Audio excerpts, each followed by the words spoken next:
मोटे श्री साहिब जी, वंदनीय संत समाज, धर्म प्रेमी बंधुओं, श्रद्धामूर्त देवियों, माताओं तथा प्रिय बच्चों,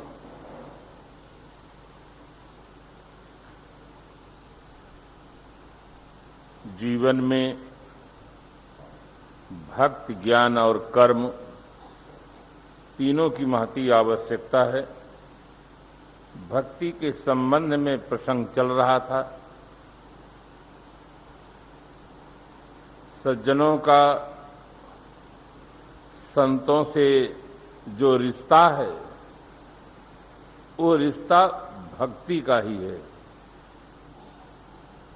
संसार में दो प्रकार से रिश्ता स्थापित होता है। वैयाकरण शास्त्र में लिखा गया है, संबंधो दुविधा विद्या योनिचा।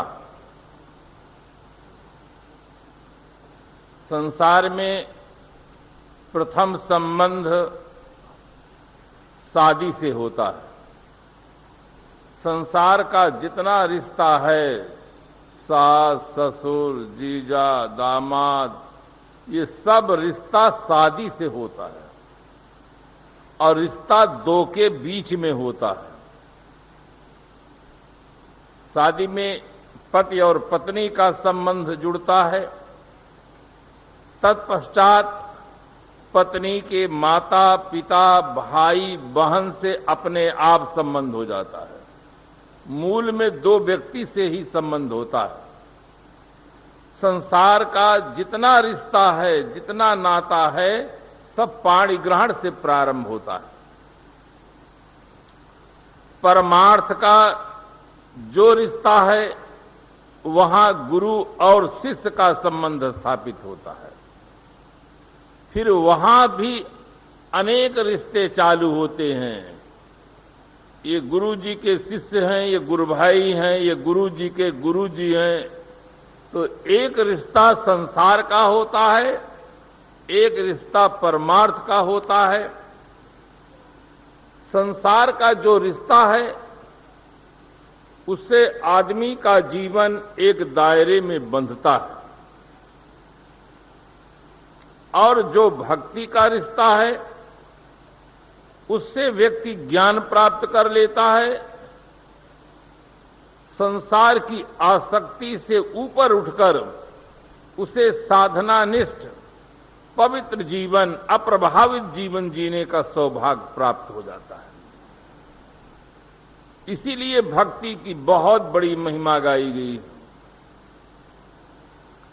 कह रघुपत सुन भामिन बाता, मानहु एक भगति कर नाता। महाराज श्री राम जो सवरी के पर्णकुटी पर पधारते हैं, उसके मन में बड़ा संकोच है। अपने हृदय के उद्गार को व्यक्त करती है कि विधि सेवा करऊं तुम्हारी, अधम जात में जड़मत भारी। अधम ते अधम अधम अति नारी, तीन माह मैं मत मंद गंवारी। शिवरी के हृदय के भाव को सुन करके महाराज श्री राम ने कहा कि मानहु एक भगत कर नाता।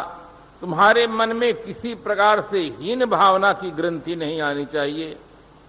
मैं एक भक्ति का नाता मान करके ही तुम्हारे पर्णकुटी पर आया। भक्ति में नर और नारी दोनों का समान अधिकार प्राप्त है। महिलाओं के मन में भी ये भावना होनी चाहिए कि हम भी भक्ति कर सकते हैं।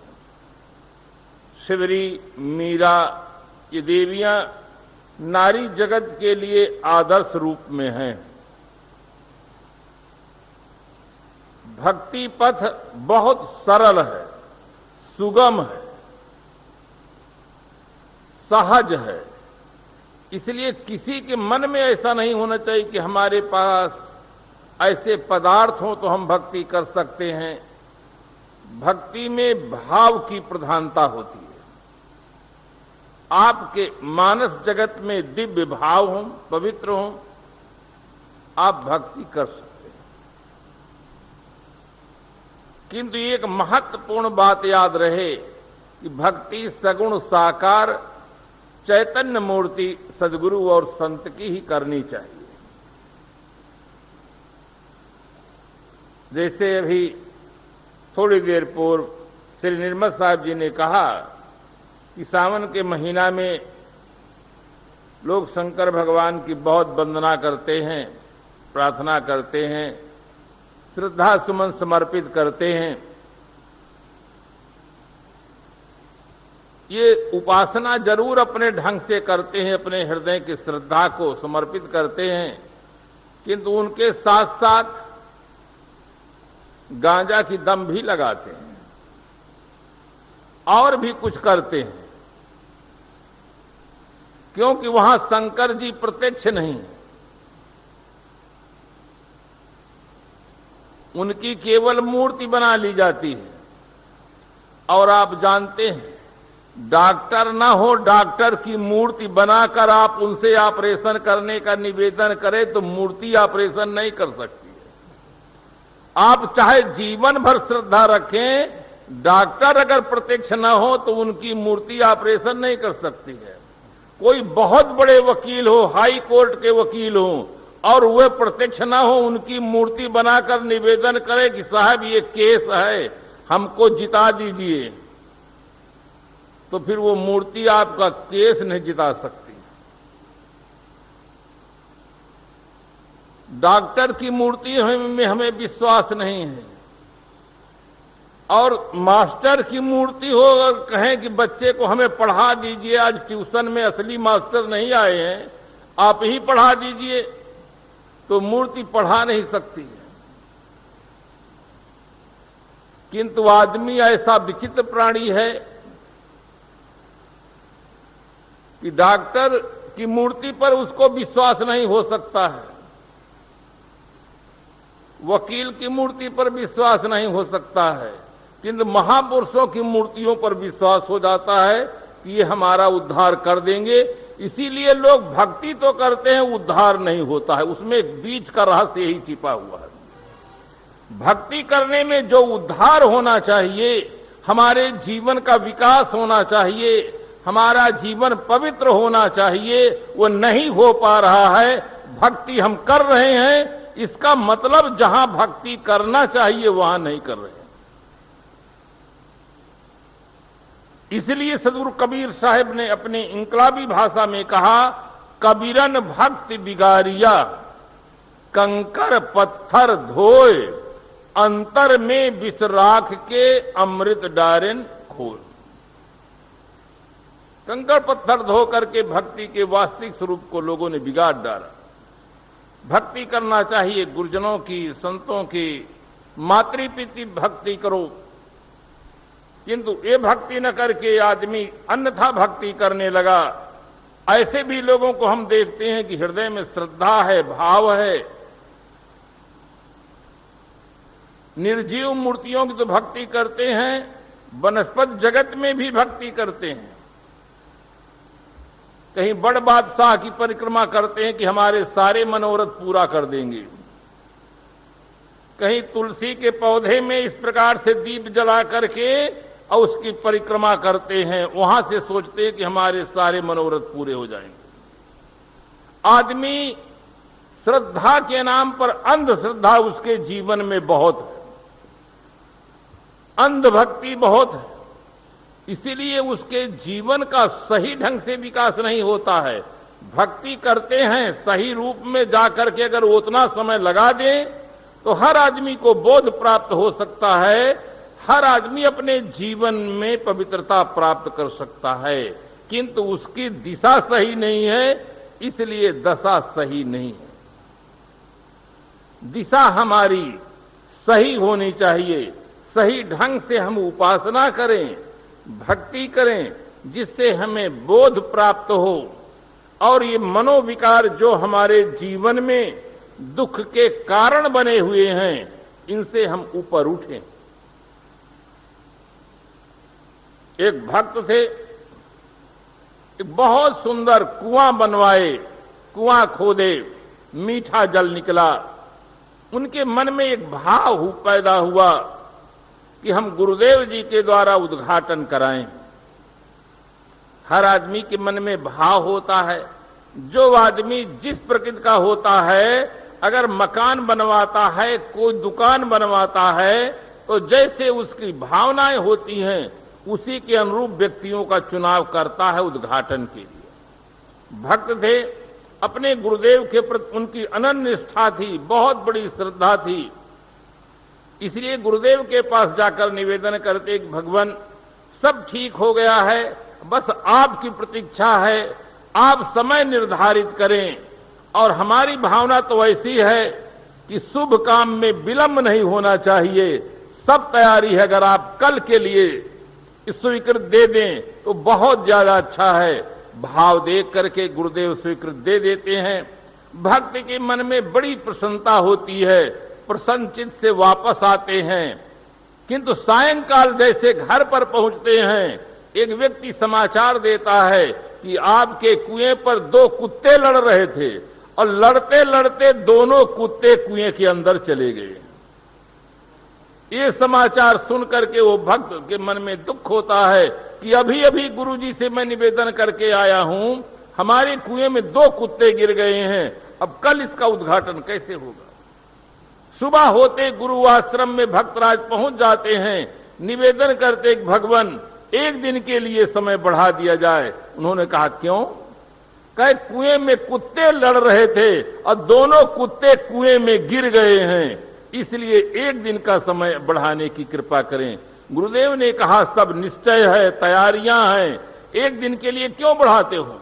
छोटी सी बात के लिए आप घर जाकर के उन दोनों कुत्तों को निकाल दें और पानी कुछ निकाल दें और उसमें गंगा जल डाल दें, बस पानी शुद्ध हो जाएगा। इतना सरल उपाय जान करके भक्त के मन में इतनी खुशी हुई, इतना श्रद्धा का उमड़ आया, घर आते ही तुरंत उपाय करने लगे, किंतु कुत्ते को निकालना भूल गए, पानी निकालना शुरू कर दिए। पानी निकाल करके गंगा जल डाले और जब गुरुदेव आते हैं, देखते हैं पानी से दुर्गंध आ रही है, तो उससे पूछते हैं तुमने कुत्ता निकाला कि नहीं? कहे भगवान कुत्ता निकालना तो मैं भूल ही गया, पानी निकाला हूं और गंगा जल डाला हूं, कुत्ता नहीं निकाला हूं। तो जैसे वे भक्त भूल गए, गंदगी के मूल कारण केवल कुत्ते थे, कुत्ते को नहीं निकाले, पानी निकाले और गंगा जल डालने लगे। इसी प्रकार से ऐसा लगता है कि आज लोग यही भूल कर रहे हैं। अंतःकरण रूपी कुएं में राग और द्वेष रूपी 2 कुत्ते पड़े हुए हैं, जिसके कारण से जीवन में दुख है, अशांति है, समस्या है, उसको हम नहीं निकालते हैं, केवल पानी निकाल देते हैं और गंगा जल डाल देते। ओम विष्णुवे नमः स्वाहा, भगवते वासुदेवाय नमः स्वाहा, ग्राम देव्यो नमः स्वाहा, ओम भूर्भुवः स्वाहा तत्सवितुर्वरेण्यं भर्गो देवस्य धीमहि धियो यो नः प्रचोदयात्। ये गंगा जल डाला जा रहा है, किंतु जिस कारण से जीवन में दुख है, अशांति है, उस राग द्वेष को निकाला नहीं जा रहा है। राग के कारण से ही आदमी का स्वतंत्र जीवन परतंत्र हो जाता है। अगर आदमी के मन से राग हट जाए तो आदमी इतना महान प्राणी है, स्वतंत्र जीवन जी सकता है।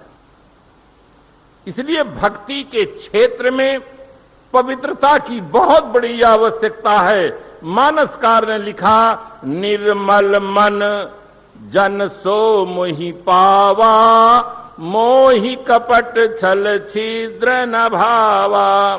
मन की निर्मलता अपेक्षित है। महिलाएं अच्छी तरह से जानती हैं कि भोजन बनाने के पहले बर्तन को साफ कर लेती हैं, मांज धो साफ करके फिर उसमें चावल पकाती हैं, दाल पकाती हैं, सब्जी पकाती हैं। बर्तन साफ होना पहले जरूरी है, तब भोजन ठीक से बनता है। इसी प्रकार से भक्ति करने वाले व्यक्तियों को पहले अपना मन रूपी बर्तन को अच्छी तरह से साफ कर लेना चाहिए, मांजना चाहिए, फिर भक्ति करना चाहिए। हवन किया जाता है आग में, अगर आप राख में हवन करेंगे तो आपका हवन की सामग्री और आपका समय बिल्कुल बेकार हो जाएगा, क्योंकि हवन किया जाता है आग में, राख में नहीं। भक्ति किया जाता है चैतन्य मूर्तियों में, किंतु चैतन्य मूर्ति की भक्ति करने में बड़ा साहस चाहिए और बहुत संपत्ति चाहिए। अगर 10 देवताओं को स्नान कराना है तो 1 लोटा पानी लीजिए, 10 देवताओं को छिड़क दीजिए, सब नहा लेंगे। अगर एक जीवित व्यक्ति को स्नान कराना है तो 2-3 बाल्टी पानी जरूर लगेगा। और लोग सोचते क्या है कि हम भक्त भी बने और भक्ति भी करें और माल भी कहीं बाहर न जाने पाए, इसलिए निर्जीव मूर्ति को रख करके भोग लगा देते हैं, पर्दा ढांक देते हैं और थोड़ी देर के बाद सब अपना चट कर जाते हैं और कहते हैं भगवान का भोग लगा दिए। आपके घर में मेहमान आए और थाली परोस कर दे दें और बाद में तुरंत थोड़ी देर के पश्चात आप थाली लेकर स्वयं खा जाएं, तो मेहमान आपसे प्रसन्न होंगे या नाराज? और आपके घर में कितने दिन ठहरेंगे? वो तो जाने वाले हैं नहीं। अगर वो चेतन मूर्ति होते तो कहते ऐसे भक्तों से तो भगवान बचाए कि नाम हमारा लगाते हैं और खाते स्वयं हैं। इसीलिए किसी कवि ने बड़े सुंदर ढंग से कहा कि टुन टुन टुन टुन घंटी हिलावें, झपक दे सब झपना, और ठाकुर जी का भोग लगावें, गपक जाए सब अपना। ऐसे भक्ति नहीं होती है। भक्ति को आप वहां पर सीखें और प्रयोग करना चाहिए चैतन्य मूर्तियों पर।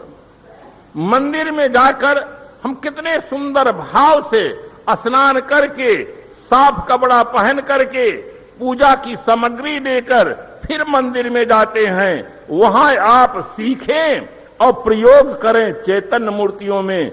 हम स्नान करके फिर अपने आराध्य देवों को स्नान कराएं, पहले आराध्य देवों को खिला करके फिर खाएं। प्रयोग यहां करना चाहिए। आज आदमी यहां प्रयोग करना भूल गया है, वहीं सब कुछ मान लेता है। उसके दिमाग में एक बहुत बड़ा भ्रम हो गया है कि आदमी कहीं देवी देवता नहीं होता है, आदमी कहीं भगवान नहीं होता है, पत्थर की मूर्तियां ही देवी और देवता होती। ये बहुत बड़ा भ्रम हो गया है। एक महाशय ने प्रश्न किया कि अरे आप लोग क्या करते हैं? आदमी की पूजा करते हैं, कहीं आदमी भी पूजा जाता है? मैंने कहा ये बताइए आप कि किसकी पूजा करनी चाहिए, हमको आप बताइए। जो मर के चले जाएं उनकी मूर्ति बनाकर पूजा करें कि मन से निर्गुण निराकार ईश्वर मान लें?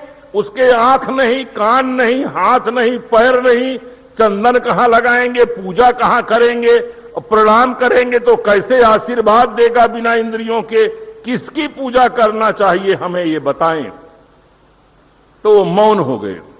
वेदव्यास जी ने लिखा, गुह्यम ब्रह्मो तदिदम ब्रवीमो नहीं मानुषातो श्रेष्ठतरम ही किंचितो। मैं आपको एक गोपनीय बात बताता हूं कि मनुष्य से श्रेष्ठ कुछ नहीं। दुनिया में जितने महापुरुष हुए हैं सभी मनुष्य थे। मनुष्य के अलावा कहीं कोई कुछ नहीं दिखाई देता है। हनुमान जी को देखें तो वे भी मनुष्य थे। अंजनी पुत्र पवन सुत नामा। महाराज श्री राम अपना परिचय देते हैं, कोसलेस दशरथ के जाए, पितु के बचन मान बन आए।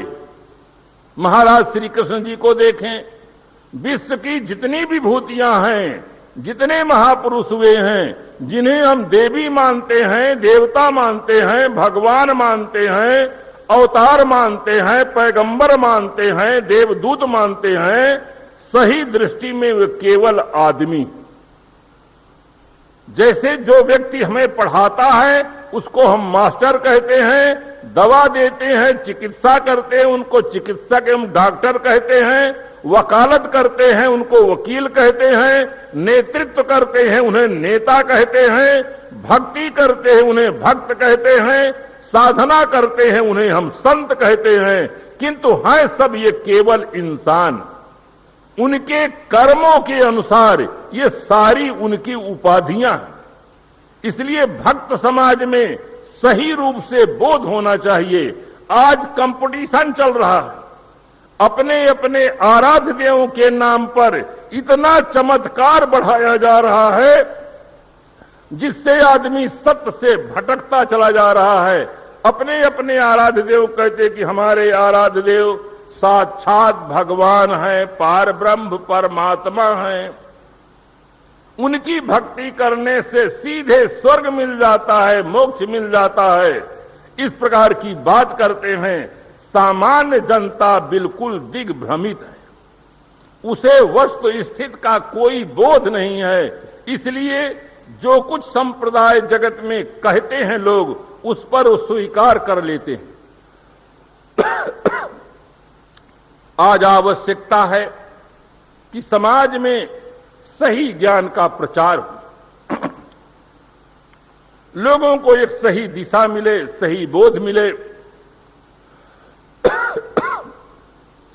मंदिर, मस्जिद, गिरजाघर, गुरुद्वारा ये उपासना के स्थल हैं। संसार में अनेक संप्रदाय हैं, अनेक गुरुजन हैं, अनेक मान्य ग्रंथ हैं। इसलिए सबके विश्वास एक समान नहीं हो सकते हैं, ये एक वास्तविकता है। बंधुओं, संप्रदाय अनेक होते हैं, मजहब अनेक होते हैं, ग्रंथ अनेक होते हैं, किंतु सत्य अनेक नहीं होता है। सत्य एक होता है, सनातन होता है, सार्वभौम होता है और वो सबका होता है। किसी संप्रदाय विशेष का उसमें एकाधिकार नहीं होता है, किसी व्यक्ति विशेष का उसमें एकाधिकार नहीं होता है। इसलिए हमें ठीक से चिंतन करना चाहिए। हर आदमी को अपने विश्वास के अनुसार उपासना करने का अधिकार मान्य है। इसलिए मंदिर वाले मंदिर में जाकर अपना श्रद्धा सुमन समर्पित करें, मस्जिद वाले मस्जिद में जाकर अल्लाह अकबर की अजान करें, प्रार्थना करने वाले प्रभु गिरजाघर में जाकर प्रभु यीशु पर श्रद्धा और विश्वास रखकर वे अपना श्रद्धा सुमन समर्पित करें। बौद्ध मत के लोग बुद्धम शरणम गच्छामि कहकर वो अपनी उपासना करें। जैन संप्रदाय के जो संत हैं, भक्त हैं, साधक हैं, वे अपने उपाश्रय में जाकर के अपने तीर्थंकरों की, अरहंतों की उपासना करें। उपासना करने का अधिकार सबको मान्य है। कभी भी किसी व्यक्ति को दूसरे के उपासना ग्रहों पर किसी प्रकार से आतंक नहीं फैलाना चाहिए। प्रायः आदमी वही भूल कर जाता है, जब हम अपने आराध्य देवों की उपासना करते हैं तो उन्हें सर्वोपरि सिद्ध करने के लिए उनमें चमत्कार का पुट लगाते हैं और दूसरे के आराध्य देवों की कटु आलोचना करते हैं। बस वहीं विरोध पैदा हो जाता है। भक्ति के क्षेत्र में भी विनम्रता की आवश्यकता है, स्वतंत्रता की आवश्यकता है, यथार्थ बोध की आवश्यकता है। इस विशाल संसार में मंदिर, मस्जिद, गिरजाघर, गुरुद्वारा सदा से हैं और रहेंगे।